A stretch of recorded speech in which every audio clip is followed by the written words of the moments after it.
So thank you that you joined the class, being punctually. So we have today two topics. First is the human resource planning that we haven't completed the last chapter, and the second part will be based on the topic number 4. On the first part of resourcing. So let's continue with the latest topic. So right now, before we have interpreted what is the human resource plan is, we have seen the structure, right? And the main goals and objectives of a planning in the companies, right? Right now we're going to see how the process actually is going on in the organizations. So when we make planning, any plan would be based on HR, on the human resource, on the staff, or let's see we do plan on our sales or profit, any kind of metrics, right? We have a process, we have some steps, what we should do, the structure we should follow. And at the planning, we have two main things when we do any plan. It's first analysis, and the second is the forecasting, right? So the analysis is about the current situation. What is actually we are, where we be, and the forecasting is about where we want to be, what level we need to reach or wishing to reach. And in the process of planning, we have two metrics like, say, we call it demand, I chart the human resource demand, and supply. So what is the demand actually? I think as you have, maybe you already had or you will have the marketing class, so you should know what's the demand and supply based on the market, right? So demand, when we do demand, identify what demand for staff we need for the company. We're forecasting the demand for employees within the different functions. So what it involves actually, the demand includes analysis, and based on the analysis we determine what kind of people we need for the company, and the first of how many numbers. We are determine the qualitative and quantitative the metrics and functions for the staff. Like when I say quantitative, I mean how many numbers of employees you need for the organization. It doesn't matter that it's a startup company or it's already existing company. Sometimes when we are expanding, that we need a new staff, right? And when we talk about the quality of those employees, we talk about what kind of knowledge they should have, what kind of skills we need the people, what the experience, and so on. And next one is we talk about in the process supply. That supply is ensuring that the forecast level of demand can be met. That means we settle the requirements, how many and what kind of people we need for the organization. Then we are ensuring that there is the demand of our planning of the employees with the requirements will be settled with our supply, that what we need actually at the real time, at the real process of running the business, right? This is two important things. Let's see the next one. So the human resource plan process is establishing the correct balance between the supply and demand. How much and what we kind of people need, and that is in reality what the production should be actually. Sometimes we have no any balance, like it's happened. For example, it causes shortage of staff or the skills, which means in the results it's not able to meet the production and sales targets. or idle machine or stock, profit will be reduced. Shortage of skills, that means we have not enough employees at the organization. For example, if we are a production company to produce any kind of goods. Or the skills can be as well. For example, we have enough the number of employees into organizations, but the skills is suffer actually. For example, we need a more higher demand the professional people with the professional skills, right? And another situation happens with the unbalance is a surplus of staff, and we have more than people we need at the moment actually. It can be a result in the wages cost, the salary cost that is higher than we actually planning. Of course, it will reduce our profits, right? So, however, before we make a forecasting of demand supply of employees, how much and what kind of people we need, we have to make analysis of our existing employees, what we have actually at the moment. What people, how many people, and what people we have. Okay, let's see the next. So right now we are going to talk about the analysis of existing employees. Is of course when at the first step we make analysis of our organizations. What our organization are, which in which niche of market we are being, and we make analysis of our culture, which means the corporate culture for our organizations, existing employees' behaviors, actually their performance. We're making the analysis of employees' how they perform actually, and then we make analysis of the employees' numbers. So we are going to talk about the quantity of employees and about their skills that they use actually to run the business to help us, right? So we have two methods to make this analysis. The first called the objective method. It's, for example, based on statistical data and information. Like, for example, if we have some new kind of projects in the company, that we assume that we need a new number of employees with the special skills that would be ensure that they can run that projects, right? This is a simple, right? And next one, we have some work study. Like here is giving you the interpretation that the personal hours need per unit of output. This is all about production companies. Like for example, if we would like to produce 2 times more the goods than we are actually producing, then we might need 2 times more people in the future.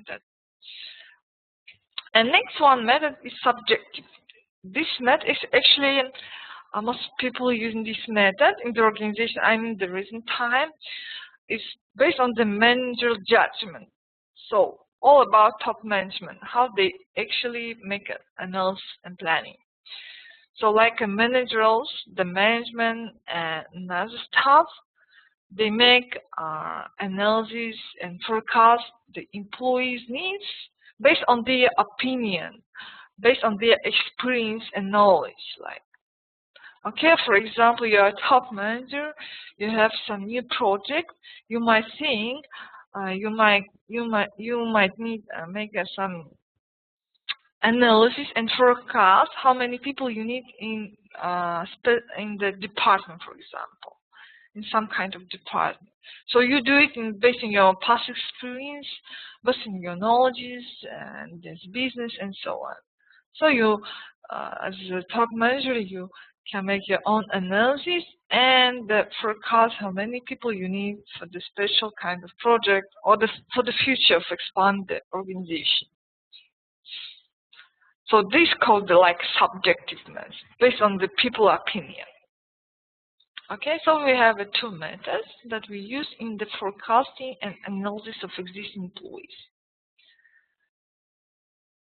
So when we have talked about analyzing the current situation, current situation of organization and as well its employees, we have to make analysis based on the information. Like we can do analysis based on the collect information we have, like about when we use like techniques, motivation of employees, job satisfaction. Like we can get some questionnaires from employees. Do they are satisfied with their jobs, with their functions, with their salaries, with their rewards? So we make analysis about the company culture, how it actually perform, what the relationship we have between the, let's say, the top management, the normal staff.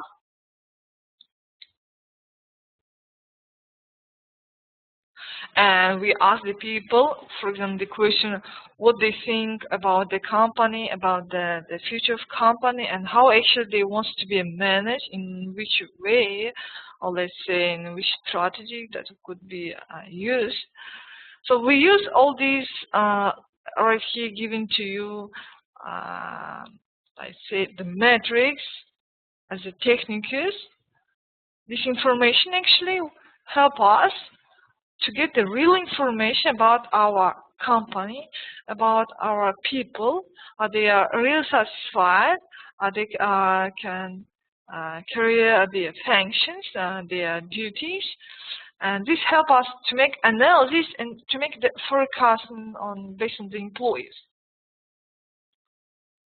As well, the question is, I think you had maybe in your organization like questions about do you satisfy with the company, do you satisfy with your salary, what you can offer to improve the organization's performance. And all these questions I think might be some in standard way. So that's the start question will help us to make right analysis. Okay? I think you would have, or you might be having. As well, we make analysis of our current and projected employee numbers and skills that we have talked about, right? When we make analysis about the quality of employees and their quantity. So when we talk about the quality of employees, we make analysis and gather the information about the number of employees, which is classified by the department, their functions, their duties. We make analysis of the occupations of job titles, about their skills, qualifications, knowledge, experience. All these actually, all these factors actually will give us the information about the current situation of employees. The appraisal system that we use in the company as well, that help us to make a right analysis and forecasting. And when we do analysis, the analysis can be made in the two different ways. The first one, we make analysis of staff leaving. This is very important actually. Let me show you here with the staff leaving. We make analysis. What number of staff leaving every year? And what kind of staff, and the reason why they are leaving actually the company, right? This is the information give us the answer about the management. Is our management are efficient? And next one is analysis of internal movements. When we talk internal movements, it's all about like when you get some promotion, let's see. Or you want to change your department from sales to marketing, you want to get some new experience, let's see. And this is also give us the information about what people are interested in, okay? And what we can make for them, what we can offer, what kind of rewards, let's see, promotions to retain their staff.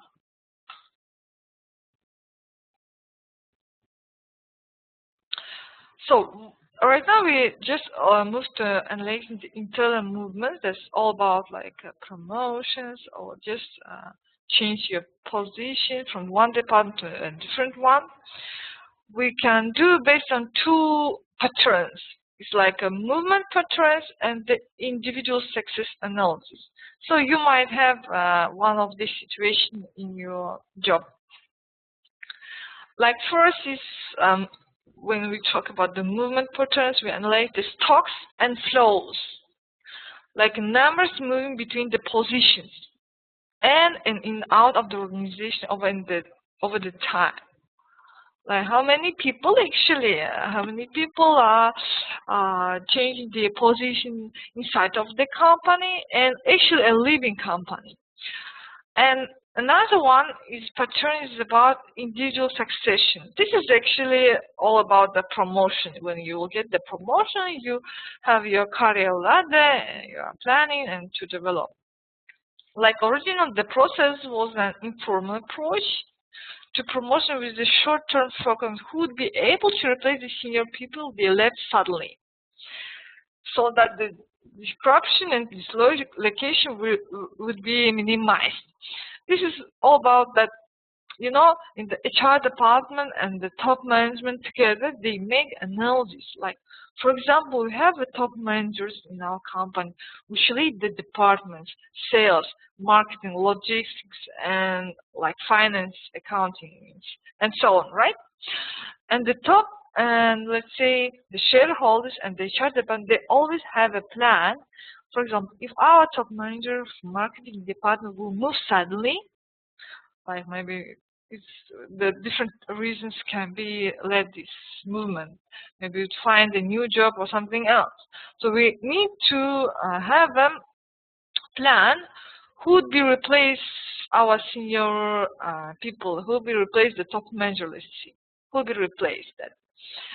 And of course, would be replaced the employee which is working this department.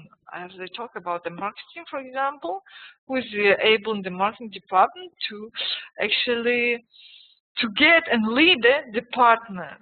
So we have to find a leader with a good experience and strong skills, right? Are you agree with me? But sometimes when we have a no plan or we can't find the people inside of our company who would be replaced the top manager, then we look outside, right? We are going to like say to watch and see to looking for a new top manager from other companies. So that's all about that our planning. You see, this is very important that we have to make a planning all about our staff.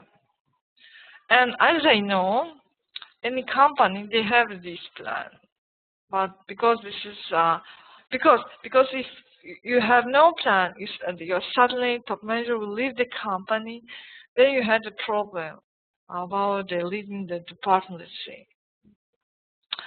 It affects or can impact your sales, the company sales at overall, right? The profit, that all the process which is going on in the business. So that's why it's very important to make analysis and plan about suddenly leaving of top manager and replacing with a new one.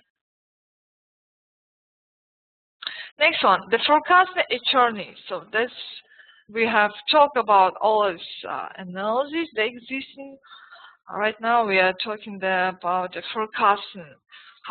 What about the people, numbers, and the qualities, right? So here we say that if the supply forecast is less than the demand, forecast the following action can be led. So that means, for example, we have lesser people, let's say, with more unsatisfied, like a skill than we need for actually. What we can do in this situation? Of course, we should have a plan and make changes quickly, right? First is the utilization of employees by what? By the using different employees with the higher skills, employing the staff with insufficient skills and training them. So we use the people who is a professional, has the high skills, and they can be multi-skilled. They can lead different projects, let's see.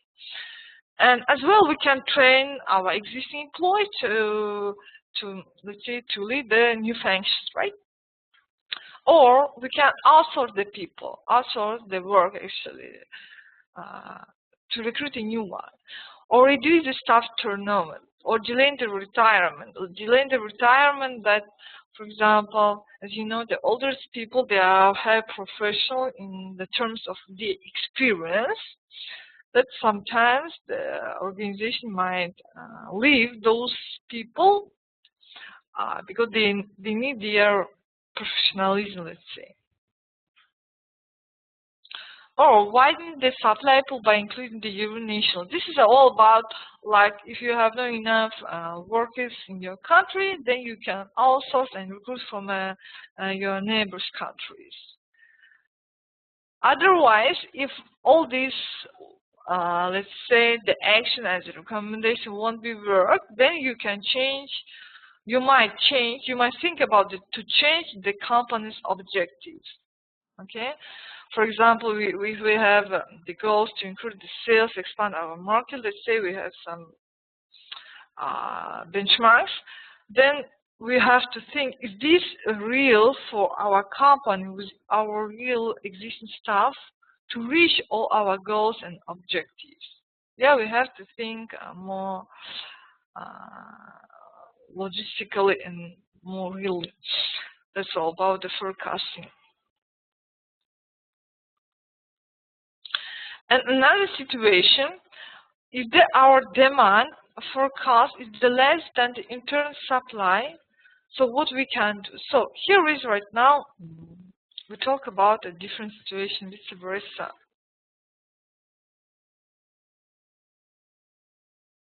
Like when we have more people than we need actually. Yeah, this is about turnover. So we have to consider and calculate the cost of overemployment. Actually, all about what kind of costs that we have for based on our employees. All about the salary basis cost, right? We have to consider the methods and cost of losing the staff. We have considered the changes in utilization workout, the feasibility and cost of retaining the employee and so on.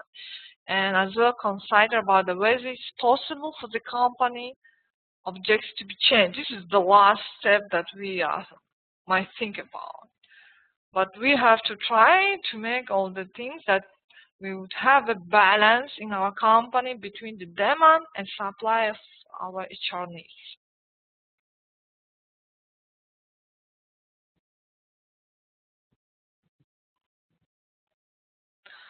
Okay, let me see. I have some question from. Okay, as I can see in the chart, you have got some wrong links. Oh, that's yeah, that's strange one. I'm not sure why the link been wrong. I have received 2 links today morning, and it's in my country it was a morning and afternoon, and actually I have entered from the last link, so you might use the first link. I don't know, we have to ask the admin what's happened actually. Yeah, I'm sorry for that, but we'll see what the problem is being. Okay, let's continue. By the way, we have recordings that we have done already, some slides, so you can review it later.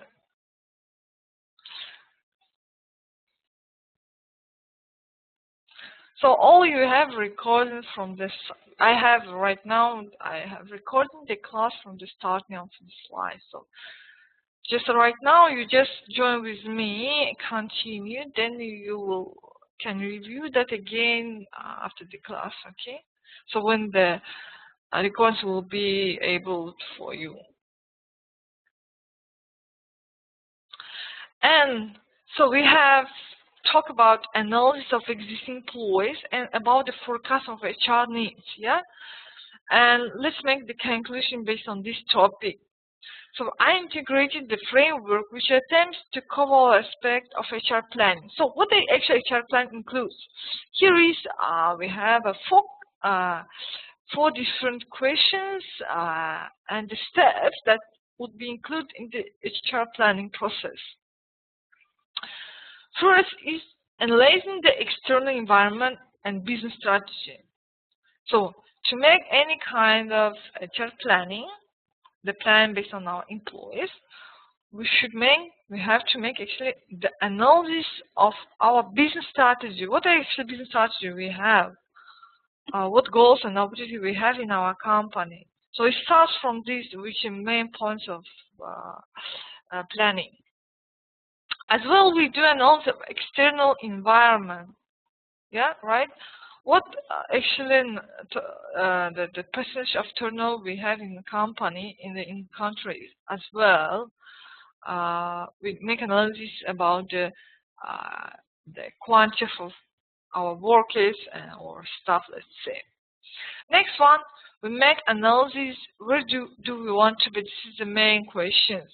We are forecasting the HR requirements. Like we have a plan. We have starting the company, right?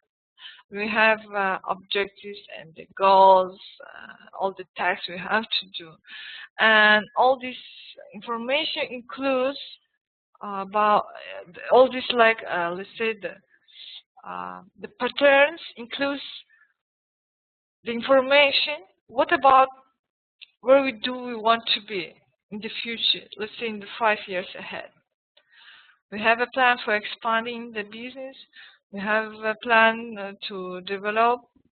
We have a plan for, let's say,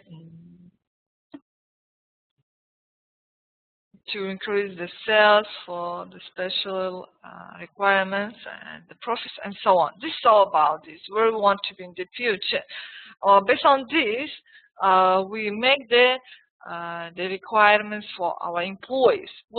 How many? First of all, is how many people we need for our company, for our future plans, and what kind of people should be the quantity, like what they should have, what kind of skills, knowledges, and experience. Yeah, that's important patterns. Next one, we do analyzing where we are now. This is all about existing situation of the companies and its employees, which means define the current HR position and projecting this forward. Like as we have talked earlier in details, we analyzing the existing employees, how many people we have and what kind of people we have. Do they are satisfied with the job, with the company itself, with the salary, rewards? They are motivated and stimulated to perform better and so on. This is all about where we are now actually. And the last one, when we have throwaway of 3 steps analysis, we compare the two and form the plans to bridge the gap.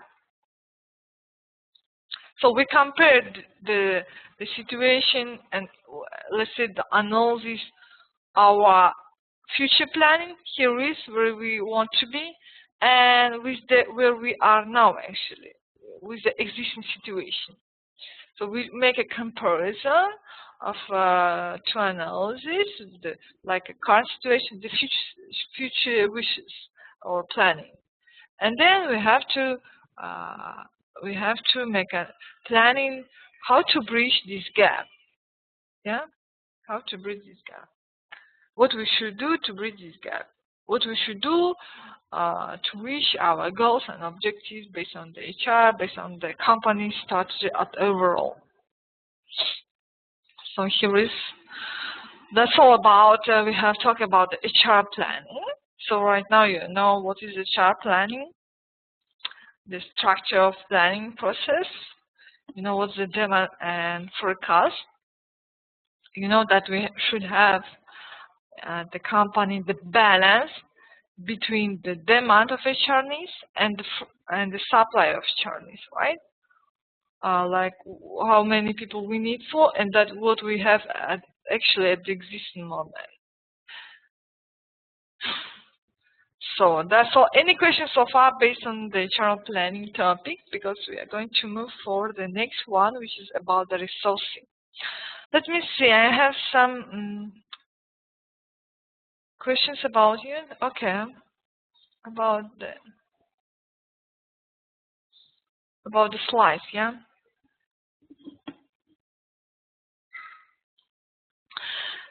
So some of you asking me to go through very fast on the slides, but actually you have missed a few only. Don't worry about that one. You can review it later, as I told you earlier. Let's see the next one you want. So right now we will have a human resource management topic based on the resourcing, all about recruiting. Okay, the recruiting process.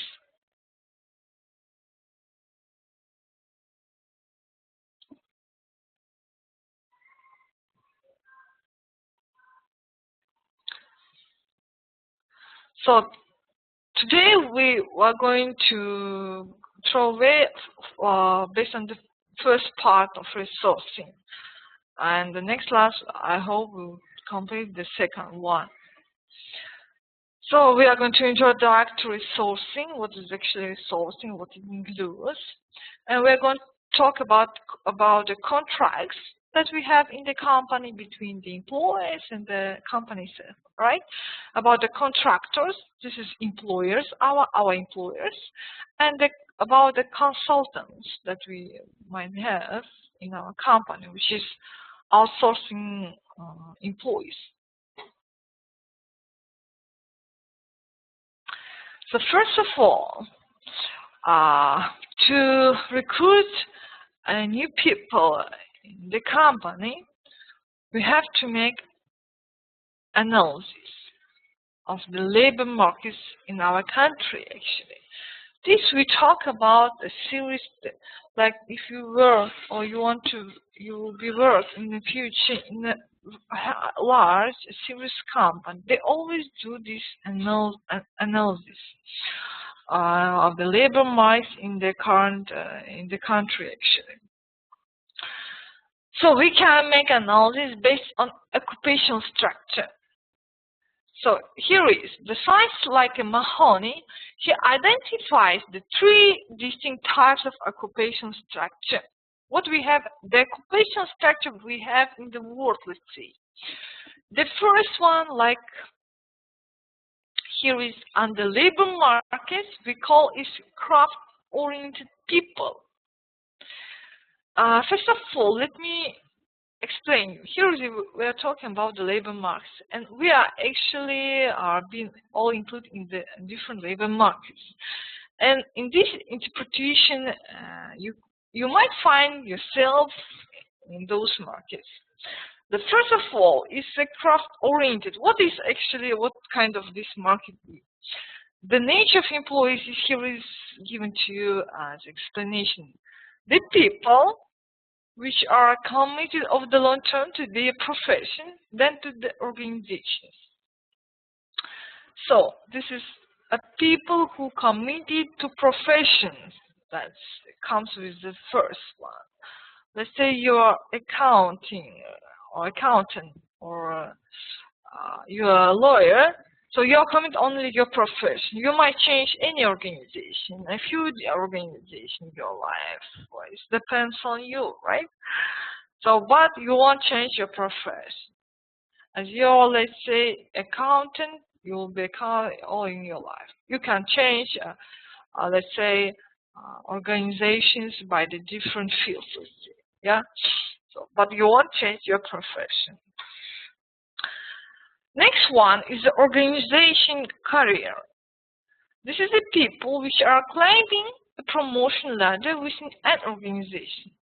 This is all about people who want to work in one company for longer terms, for a longer period, and have plans based on the career ladder to develop and get a new promotions and to reach, like, let's say, the higher position. Let's say the Japanese people, and in Japanese labor markets, we can see these kind of employees very often. Because, as you know, like in Japanese companies, they have a contract between the employees and the company that they would work in the company for all of their life. Yeah? They are very committed for the company, for the organization itself. This calls organization career labor market. Next one, we have some unstructured labor market. This is the people with the lower skilled jobs for which little training is necessary. Let's say this is like just maybe the workers, normal workers, normal specialists, like maybe some construction workers. They have lower skills. They can change an organization as well. They can change their profession. Like maybe it would be related to the previous one, or it can be different one. So 3 labor markets we have, and before they recruiting new people, we must know what we are seeking, and to make analysis based on these 3 labor markets. Are we seeking to recruit a real professional people, or people who is committed to the company, like climbing and wants to develop with the company? Or we need maybe some just lower skill employees, if we are like production, let's say, to handle some job. Yeah, this is all about this.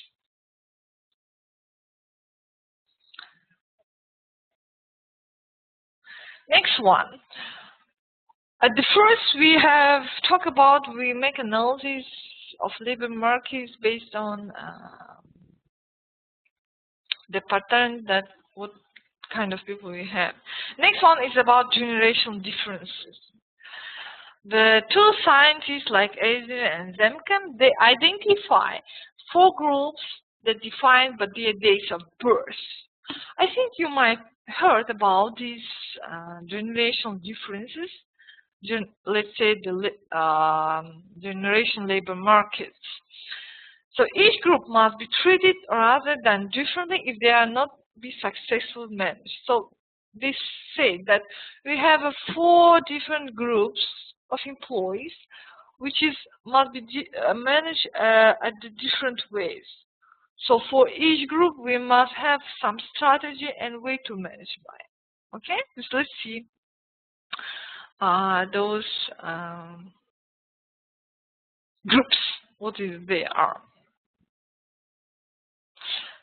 Okay, let me see. I have some questions from Nasrat, Mr. Nasrat, asking about the craft-oriented people. Okay, I will go back for the previous slide. We'll shortly explain. The craft-oriented people, people which committed for their profession.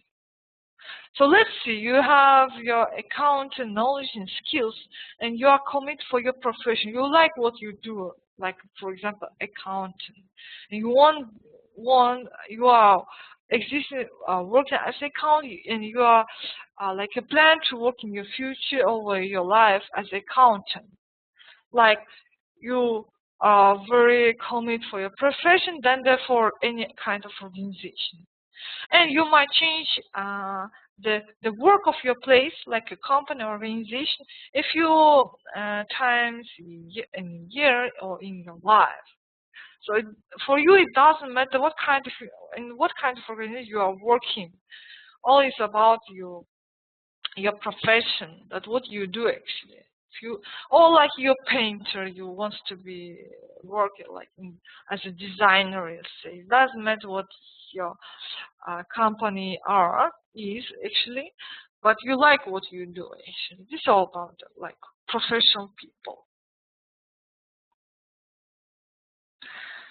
So, and this actually all my slides, all my presentation for all the topics is being collected from the ebook on the HR management that I send you by email. And And previously, I have asked you to review that book for each class because you have all the information same as in my slides. And actually, in any kind of source, you can find the same information based on the HR management. Okay, so that's all. Let's see what kind of 4 different groups we have based on generation differences. So here is 4 groups we have. The first one is the veterans or traditionalists, we call it. This is the people who born before and during the Second World War. As you know, it's 1941 to 1945. And here is giving you some characteristics of those people. This is the veterans we call, which are attracted to workplace which offer stability and which value experiences. So this is people who is like already old people are at the moment, let's say in 2013, but they actually lead stability and very high and rich experience. They have it. This is let's say what advantages they have: stability and experience. Next one, veterans are loyal for the company, for the employers, and less likely to look elsewhere for employment opportunities than younger colleagues. Okay, if you have veterans, this is a group of people in your company. You might see after them that they are loyal for the company, they are more stable, they have rich experience, and you might be very comfortable with those employees. Of course, they have some disadvantage. For example, for new knowledges and skills that would be difficult for them, like to train them actually, might be difficult or take a longer time than, let's say, to train the younger people. Yeah, I think you agree. Let's say, what about our parents? Sometimes they know how to use the computers, to access the internet, or to send the emails. That's the situation where it happens everywhere, and I can hear from my friends as well. But they have a very good experience, which is long experience and the rich experience that we can adopt from them, those knowledges, and use in our life. Yeah, I think you all agree with that one, with this statement. Next one, we have the group which is called the baby boomers. This is the people who born at the late 1940s and 1950s. The boomers place a high value on effective employee participation, and they don't object to working long hours. This is people who don't like to work longer hours and sit longer hours than they have, let's say, the time patterns in the company. But they actually are very effective in terms of participation and performing the company itself. Next one, we have some Generation X. The people who born in 1960s and 1970s, we might have in our class the students who born in this period. Xers, Generation X, we call them. This is Xers enjoy ambiguity and are at ease with insecurity. They require a proper work-life balance. You know that require proper work-life balance between the family and the job itself, right? The Xers are strongly resistant to tight the control system and set procedures. Like they don't like the bureaucratism and so on. The Xers and Nexter, which is the next group, they work more easily with new technology than veterans and boomers. Like they can be trained easily and more quickly than the veterans and boomers.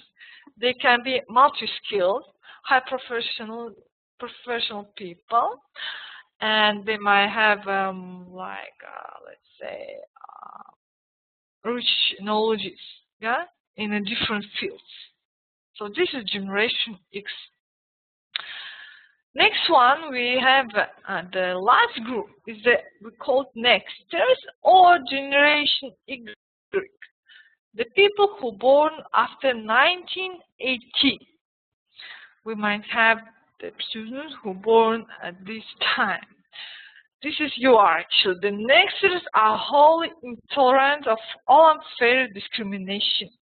Okay? The Nexters being serious, mind, and principled. They prefer to work for ethical employers. So for them, it's very important the corporate culture in company. All about discrimination if they have in the company. They won't allow that if the organization has some discrimination between the colleagues or the employees, let's say. This is next generation as well. They can be very easily and quickly trained, and they seen can see the multi-skilled and very talented people. We might see this is like a younger people, right? At the moment. So we have two labor markets. We make analysis based on these groups. We can make analysis based on these groups and identify actually when we recruit the new people from which group we need the people for our projects or special plans. We need some veterans maybe for stability. We might need some people like a Generation X Nexters, who is like very multi-skilled and who is actually would be easily trained. And at the present time, the most of organizations they prefer to recruit the people from groups as the Generation X and the Nexters. Yeah, that is logically that they're young, they can be multi-skilled, they can handle more than baby boomers or veterans. So, all is depends from the company's strategy and its objectives. What is seeking for actually? Okay. So let me see. I have some offer to make a break. So let's make a break for how long you need actually, 5 or 10 minutes.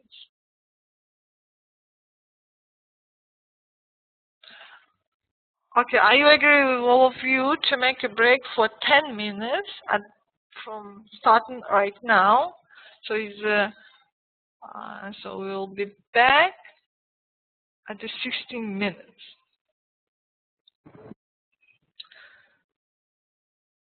So let's make a break. It can be for prayer or for coffee or whatever you want to.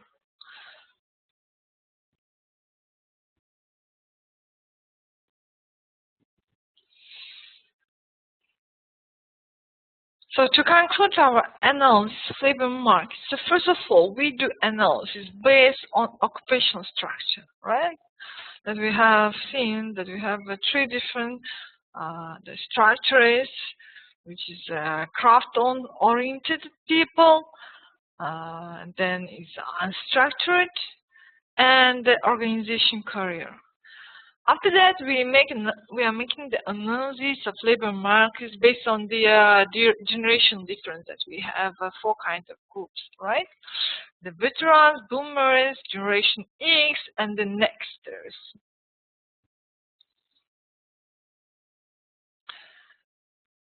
So this analysis we are making before the recruiting the new people, right? We have to make analysis of our existing labor markets as well our existing situation at the company.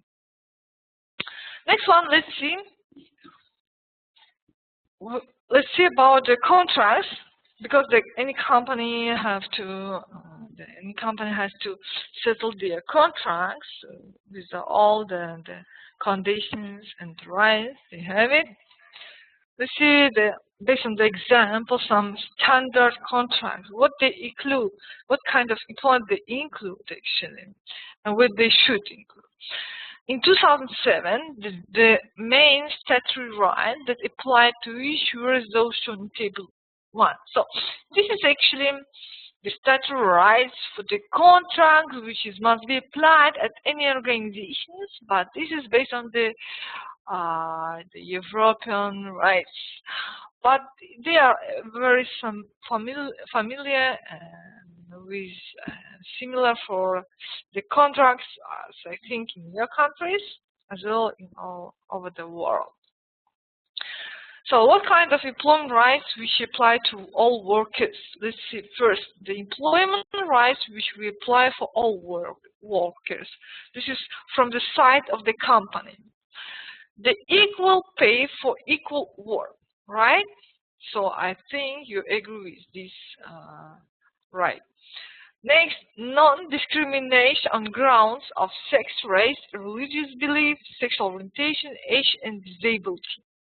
So this is about discrimination rights. Next, right not to have unauthorized deductions from pay.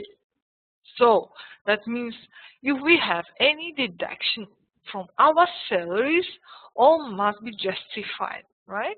And authorized. That is based on some statutory rights. Next one is the basic health and safety rights. This is all that workers, all employees, people have a safety rights and health rights. That, if, for example, they might work in some production company, with working with some chemical, even just a normal offices, we must have safety and security, and be secure. Minimum wage. This is applies for all workers, for all employees, and each country they have the own minimum wages, which is, the amount of minimum wages. Working time regulations as well. This is very important. How we do work. We settle the time regulation based on our company. We have full-time workers or part-time workers, how they work. For for example, in most of countries they have 8 hours is common as normal duration of working at any organization, right? Next one, data protection rights. So this is if we talk about from the side of employees, like when we provide our own information about ourselves, like for example, when you've been recruited, you provide your diploma, degrees, all your certificates you have, you show your you bring your copy of passports and so on. All this information must be protected by the company. Company cannot share with this information with anyone, from outside of the company, right? Next one, time of to care for dependents.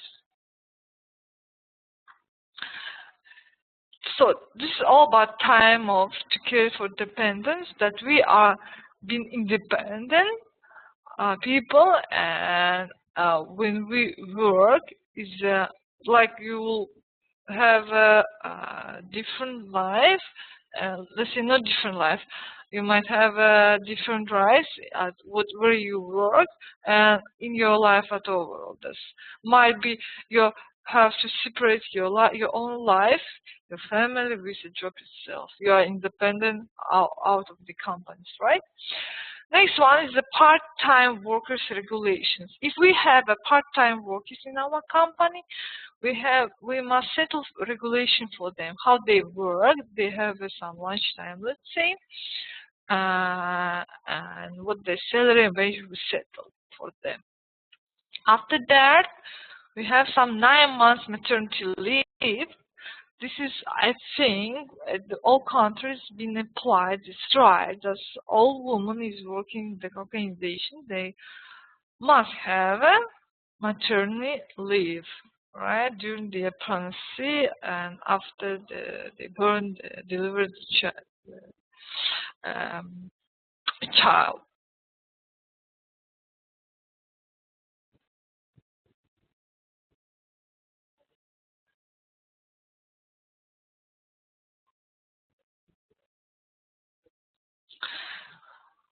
So this is, we have talked about the employment rights that they have to apply for all employees. Let's say this is all we, as we are working employees, we must have these rights in our contracts. Next one, let's see, the employment rights which apply into employees. This is the first one. It was workers. Why is it called we workers? The rights which apply for all people that work in any kind of organization, company, and so on. Right now we are talking. And next one, the group shows you the rights which apply for employees, only for employees that work in the organization. Like when we settle the contract, this is the rights they must be in your contracts. The first one, the right to a statement of terms and conditions of employment, right? This is terms and conditions of employment, how you do work, how long you will work, the time regulations, and your salary being fixed, or bonuses, and so on. Next one, right to an items that by statement. Pay statement, which means we settle the payment for employees, settle the salary, wages, allowances, and so on. Statutory sick pay as well is very important. Then we must have this right for sick payments that from the company. Time off for public duties. If we have some public, like say the holidays, we must have a break time off, right? 9 months maternity pay, same as we had for all workers. Trade union rights as well. You have these rights if you want to join any union. Minimum notice periods, like if you would be want to leave a company, or the company wants to fire you, they have to notice you before some period, right? Before 1 month, 2 months, it depends on company how they settle. The fixed-term works regulations, statutory maternity pay after 6 months services. This might be in your contract. Some additional maternity leave. Unfair dismissal rights after 1 year service, and parental leave after 1 service. This what we have talked, maternity pay and parental leaves.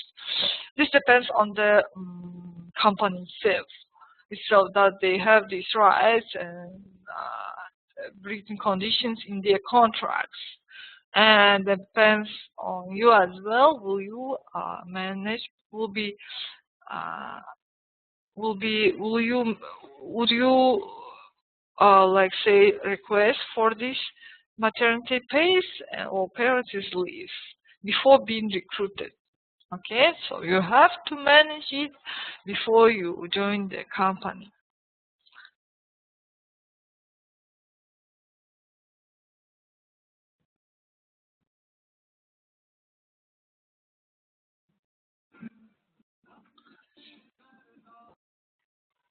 Let's see the next one.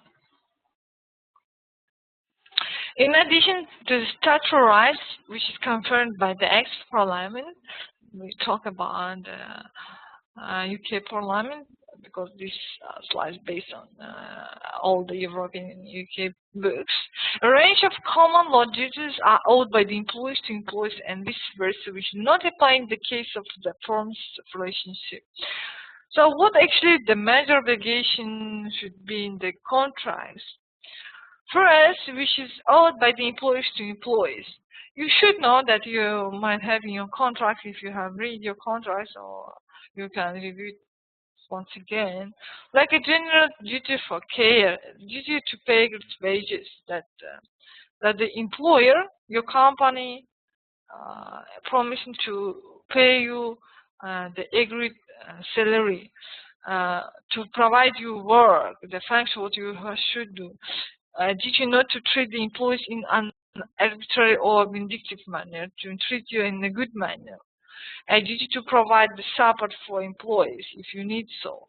Did you to provide the safe systems at the job during the working time? And next one, we have some owed by the employees to employees, the duties. A duty to cooperate, that we, as well, let's say the staff employees, we have a duty to cooperate with the company and with our colleagues. A duty to obey the reasonable or lawful instructions.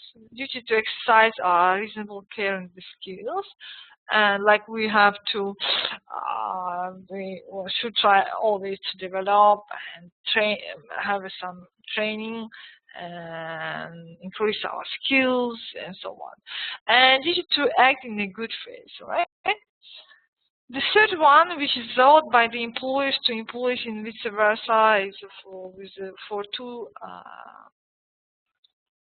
sides of contracts, is to maintain a relationship of mutual trust and confidence. This is between employers and employees, duties we should have. And the last one, owed by employees to ex-employees, is duty of fidelity. Yeah, this is that we like can make. We should make maybe make payments for ex-employees to give him some recommendations and so on. This is a main duties of employees and employer that should be in their contracts.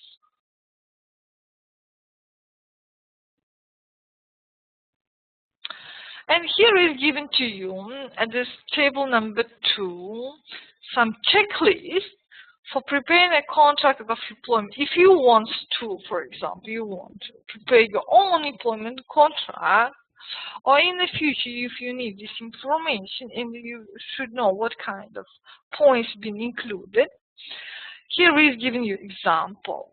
This is the first of the name of employer, name of employee. Yeah, that you should know. The date on which employment began, job title, the position, the rate of payment, the period and method of payment. Like, for example, if you have some fixed salary, how much the company will pay you and how they should pay you, like cash, non-cash, and so on. The next one, normal hours of work and related conditions such as meal breaks, like how long you should work,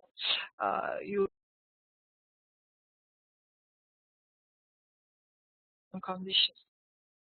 The sixth one, the arrangements for holidays and holiday pay. This is very important, including the means whereby both can be calculated precisely. That if you have some holiday, that would be that the holidays will be paid for you as well. You have to settle and think about this, read your contract. Sometimes companies, they don't pay the holidays. I mean, they don't pay for the salary for holiday days, for off days. Next one, the terms and conditions relating to sickness, injury, and sick pay. If you are, for example, being sick, will company pay for your those off days or sick pay for your the sick, or you have some medical insurance and so on. Yeah. The eighth one, the terms and conditions of pension arrangements. Does your company pay for your pensions and so on? In the most of situations, it's been deducted automatically from your salary, right? You should know it, and I think you have it this term. The 9, the length of notice due to and from employer. Like if you want to change your company, leave your company, or you will be fired, you must be noticed before 1 or 2, 3 months. 10, the disciplinary rules and procedures. Like if you have a dress code, let's say this about you. If your dress code is written in the contract, you should follow these rules. 11, the arrangements for handling the employee grievances. And 12 is the conditions of employment relating to the trade union membership. This is all about if you'd like to join any trade union, you will be free to do it. That's the company he has no right to allow or won't allow you to make so. So this is all about. Here, so we have seen all main points, the terms and conditions that the contracts, that in the contracts we have, okay? I think you might know already, or you have in your contracts.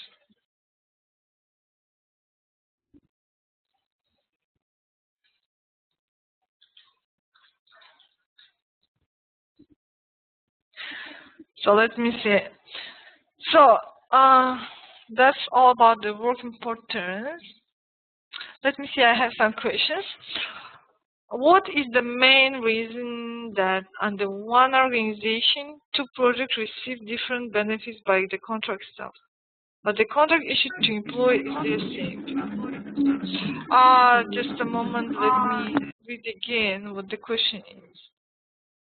So what the reason you're asking that under one, so you're working, for example, in the organizations,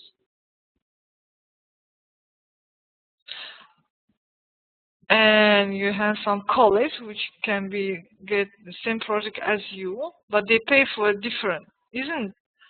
Can you specify a question, please?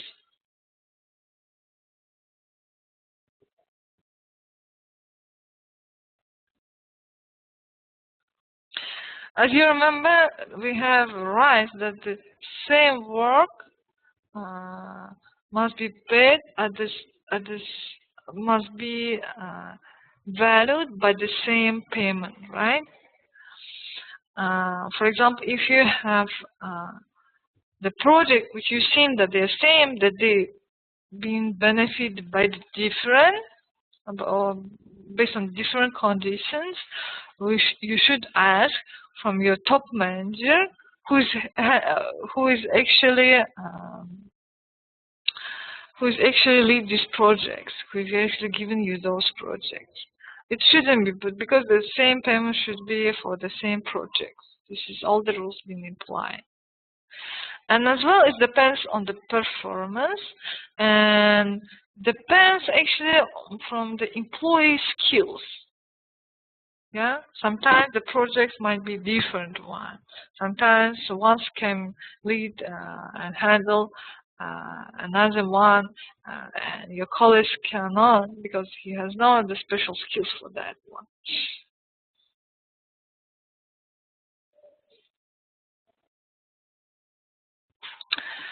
So let's see next slide. So here we have some time regulations. Let's see under what time regulation the employees can work in the companies. So we have a 6 types of shift patterns that can be identified. Each of them brings a set of problems, like and opportunities. Like each of them has advantages and disadvantages. The first shift time is called the part-time shift. It requires the employees to come for the work for a few hours each day. This is part-time work. You should know that.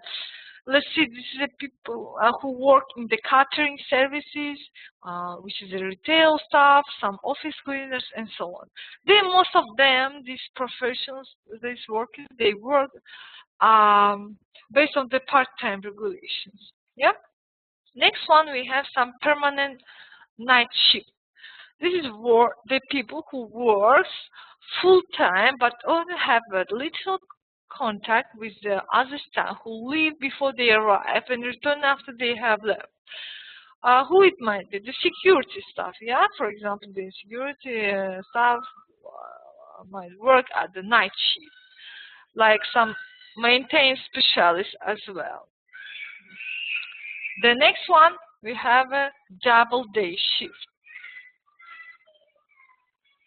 Double day shift.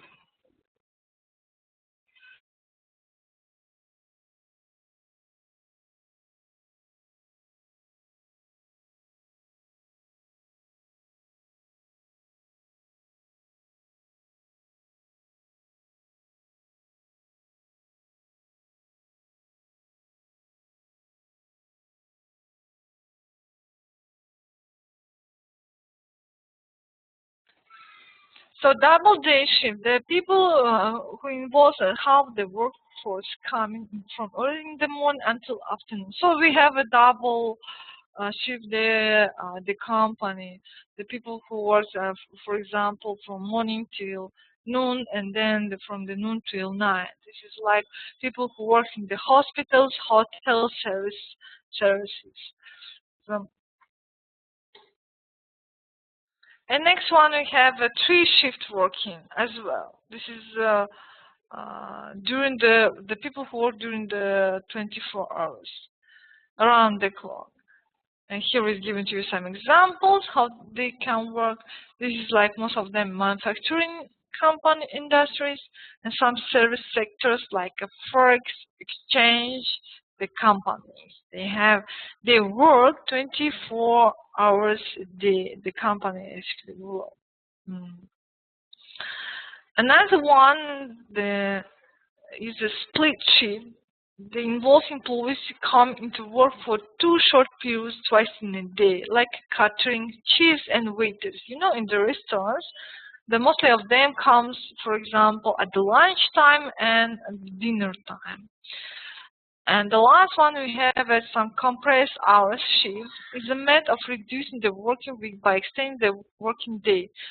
So like if you want to get some external of day in a week, you can work, for example, more longer at the weekdays.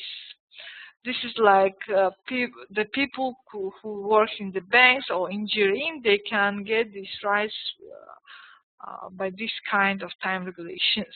Okay. So here is, so we have seen different time shifting patterns. And before that, we have some typical contract arrangements. So here is given to you based on the time as well. Let me see. I think I have some question in chat. So some of you want to finish the class, but recording is for 1 hour only. As we start late, we wait the most of students. So you have to understand.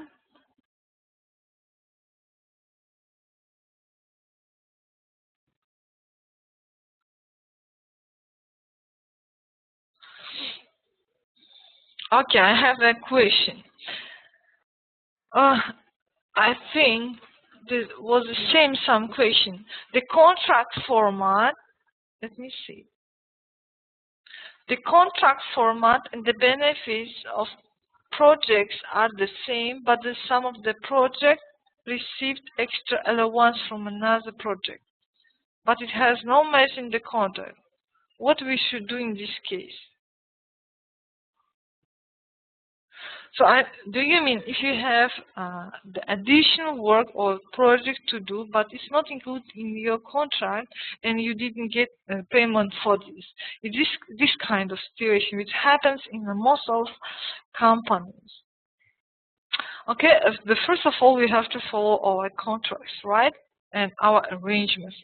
But in most companies, that happens when we work more than hours than we should. We have some additional projects, and we have not enough time to complete during our routine days, right? And here is we might have that companies once allow and doesn't want to pay for us for those projects. First of all, you should, if you have this kind of compliance, let's say, you have to talk first with your manager, with your top manager, with the senior which is upper than you, talk about this case. Yeah, if you are not satisfied with your working patterns, with your working conditions. And next one, sometimes this kind of additional work project, they might give you the opportunity to get a new experience. It might be for you like some, let's say, as an extra problem for the extra project, or it might give you some opportunity to get a new knowledge and skills or some experience to work under this project. So you have to decide that this project is helpful for you and for your future career.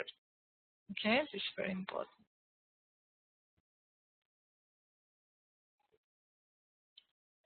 I think I guess I understand your question and you have understood my answer.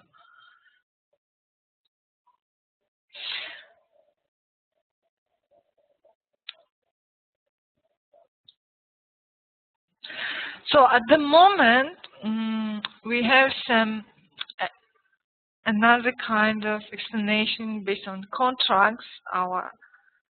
What kind of terms and conditions must be included. Let me see how many slides it's been left.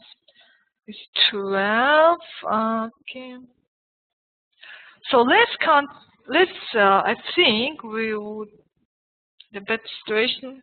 It's okay. It's up to you. If you would like to finish the class right now, and we will continue and complete this chapter on the next session. Or if you would like so, we can continue by today. So it depends on you. If I will get the most of the voice from all the students, then we can decide. It's up to you. Would you like to complete these topics by today, or we can leave for the next session? We have another, let me see, we have another 5 slides only, by the way.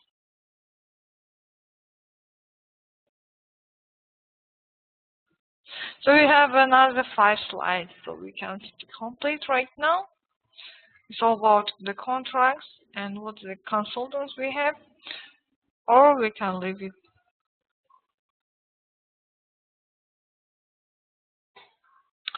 It's around for 10-15 minutes, I think so. Yeah, I think if we'd finish, that would be great, because the next class we would have some opportunity to have some practice and with some case studies based on resourcing that would help you and give you additional information and let's say additional knowledge.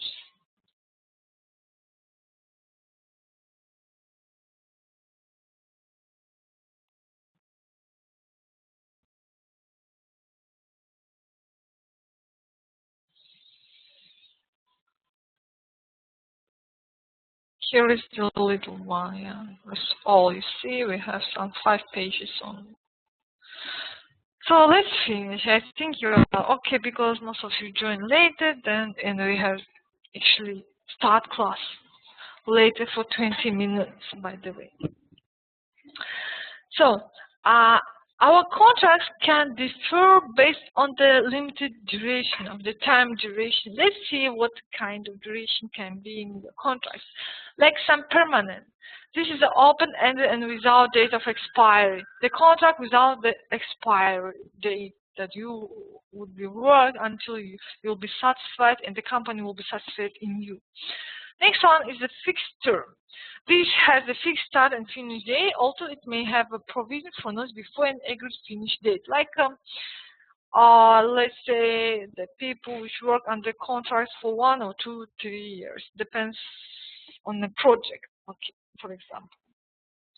So you have a fixed terms contracts. You start from this year and would be finished, and your contract will be finished on the next year. Next one is a temporary.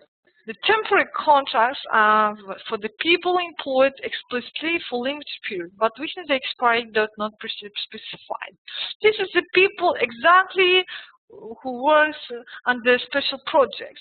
And a common situation is where someone is employed to carry out specific tasks, so that the expiry date is when the task is complete. You see, like means when the project will be completed, then your contract will be completed. So we won't fix the date, but we might specify the period, like let's say 2-3 months around. Okay, it depends on the task. As well, we have some part-time contracts. Here is given to you in the scope that is the woman. Most of women works on the part-time contract, but not most of women. It depends on the organization, on the country, and the situation itself. We have some distance working. For example, as I am, as a lecturer, working based on distance online, right? Lecture online. This is working overseas, same situation, which sell in the field and home working are the most obvious types of this work in the retailing, teaching, finance services. Yeah. And last one, we have self-employment. So we have self-employment contract.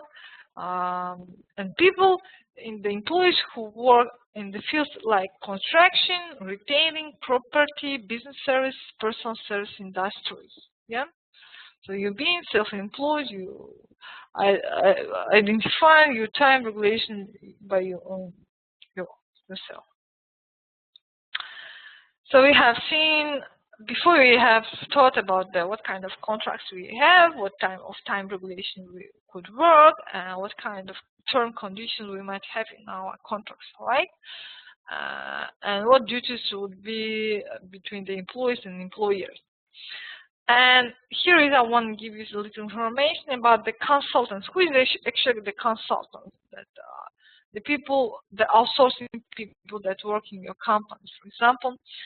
Like consultants, they offer advice about the issues faced by the organizations, yeah, the consultancy company, they offer this, like advice, recommendations, so on. But they are also in the position to carry the research, to design new policies and procedures, and to brief or train the staff in the effective use. This is the consultant. The people who might be recruited for a special period of time and from the consultancy companies, the consulting companies, right?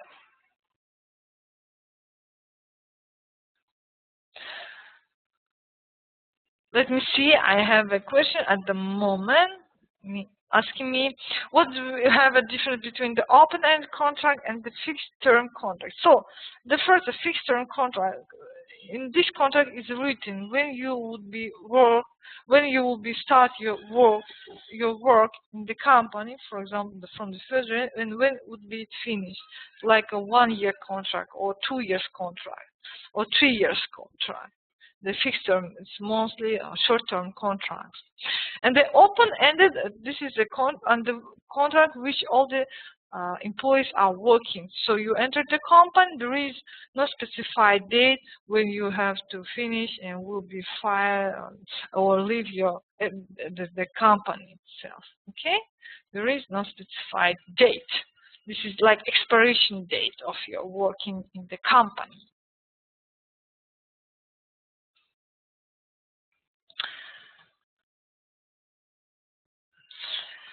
So, Duncan Wood, which is scientist, he found in his interviews with well-established consultants. So we have given the interpretation who the consultants are and what they do actually. They provide this. This is the specialists which provide the expertise and the wide knowledge which cannot be found, which is not available in your company. Yeah, they provide some independent view about your company. They act as a catalyst, yeah, in your company. For example, between let's say the management and the employees. They provide some extra resource to meet the temporary requirements. They provide for you the research, for example. They help develop some consulting when there is divided views about the proposed changes. It's all about the changes in the company.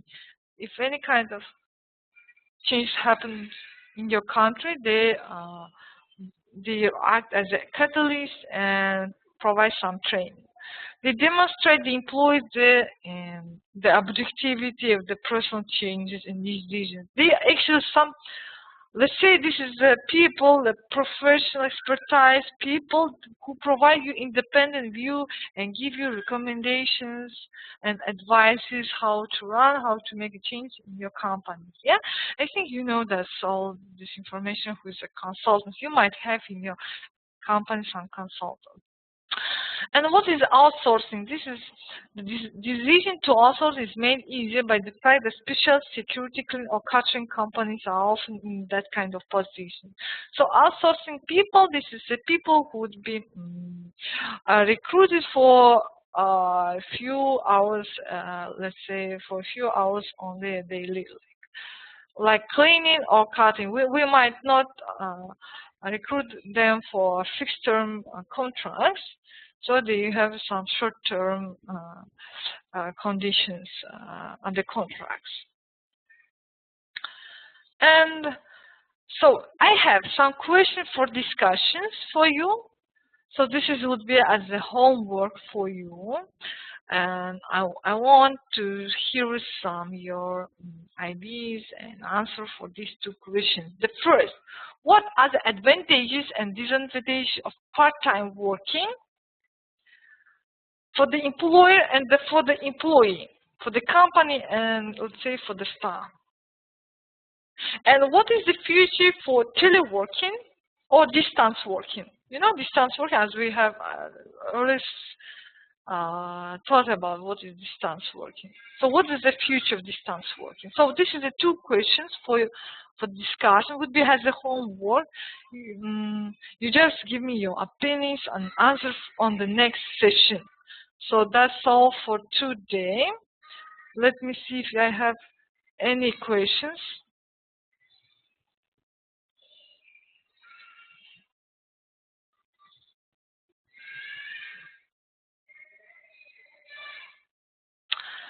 So that's all for today. We have completed the first part of resourcing topic. On the next class, we're going to start the second part of resourcing topic, and we might have some performance topic. Depends on how we would. So next class will be separated for some practical discussion, and for theory. So we have some practice and theory, okay? So thank you very much for joining the class. Hope you see you on the next session. So goodbye. Have a good weekend.